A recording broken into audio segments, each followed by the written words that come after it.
was the last message from the Queen's aircraft before it touched down at London Airport, where the Queen Mother and Princess Anne had the biggest airport welcome of Queen Elizabeth's reign. And it's very fitting that this welcome home should break all records, for it comes at the end of one of the most successful visits of that reign, the royal tour of Canada and the United States. Thousands greet Her Majesty as she steps from her Seven Seas airliner, happy and rested after the 11-hour trip from Idlewild. Leading the official welcoming party is Prime Minister Harold Macmillan, himself due to fly to Washington a few hours later. For once, Prince Charles is not here. He's a full-time schoolboy now. Back to the United States for some highlights of the last stage of the royal tour. A crowd of 46,000 football fans sees the Queen and the Duke arrive at the Byrd Stadium, Maryland, for the ball game between the universities of Maryland and North Carolina. This was the Queen's idea, for she's quite aware that until you've seen a ball game, you just don't know the American way of life. Armfuls of presents, and then Prince Philip goes down among the crew cuts to set the ball rolling. Even to the Duke, who's been studying the game, much of what goes on is a mystery. But there are some highlights in the play which explain themselves.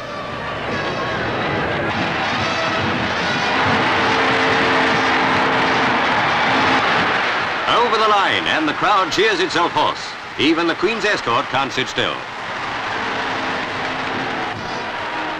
In the more restful atmosphere of the White House, President and Mrs. Eisenhower show their guests some relics of a stormier period of Anglo-American relations. The 18th century records of the British Army in America, when the United States of America were struggling to be born.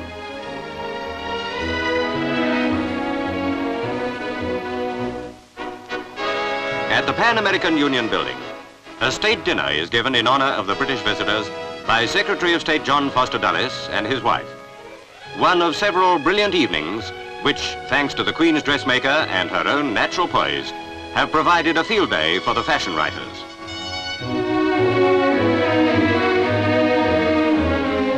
The Washington program draws to an end, and now for the climax of the tour, the spectacular welcome which only New York City can provide.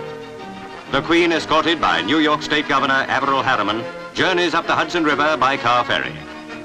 Though the U.S. Army ferry, Lieutenant Samuel S. Corson, is equipped for the luxury and dignity of a royal occasion, the trip itself to Manhattan Island is one which New Yorkers know by heart. For thousands of them, it is their daily journey to work. The Queen and her husband enjoy every moment of this unforgettable approach to New York City, and they bombard their hosts with questions. Fire floats on the river give their traditional salute.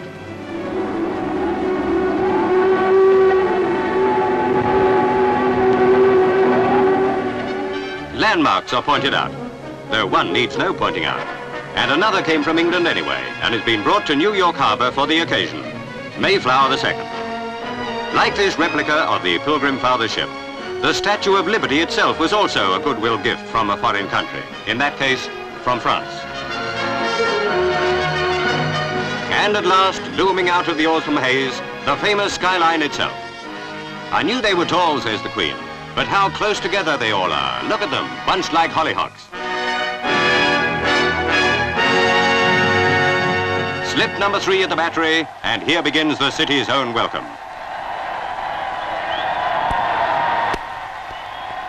Only an honored few have made the triumphal drive along Broadway, but none of them will ever forget it. For New York's ticker-tape greeting is like nothing else on earth. From office buildings hundreds of feet high, a man-made snowstorm floats down into the deep canyon of the New World's most famous street. Not only ticker tape, among it there is quite a lot of real confetti, so that after the first few yards, the Queen looks like a bride again.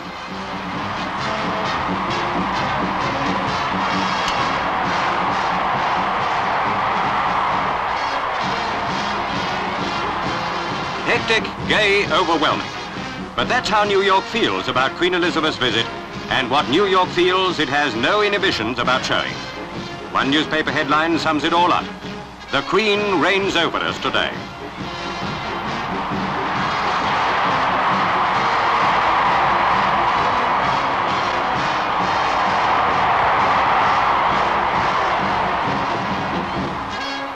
Nothing is more typically New York than its bewildering variety, and the Queen's tour follows the same pattern. After the thunderous welcome of Broadway, the scene changes to an event of great solemnity, the visit to the United Nations headquarters. Secretary General Doug Hammarskjöld greets the Queen and Prince Philip in the entrance hall to escort them to the conference chamber where the General Assembly is in plenary session.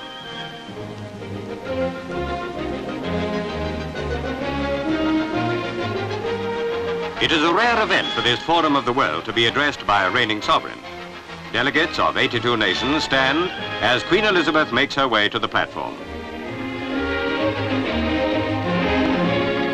Appropriately, the General Assembly President of this session is a Commonwealth statesman, Sir Leslie Munro of New Zealand. At his invitation, the Queen goes to the rostrum to address the delegates. The United Nations is an organization dedicated to peace, where representatives from all over the world meet to examine the problems of the time. When justice and respect for obligations are firmly established, the United Nations will the more confidently achieve the goal of a world of peace, law-abiding and prosperous, for which men and women have striven so long, and which is the heart's desire of every nation here represented. I offer you my best wishes in your task, and pray that you may be successful.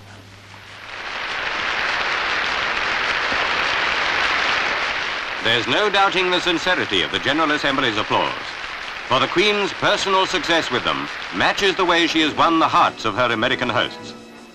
From the United Nations headquarters, she is driven to the highest building in the world, the Empire State, 1,500 feet above the city, which, in the Queen's own words, is the gateway to America from the East, through which have passed millions of people in search of a happier, freer, and more prosperous life. The place where hundreds of thousands of people from different and distant lands have learned to live together in harmony. May the enormous fund of goodwill between us long continue.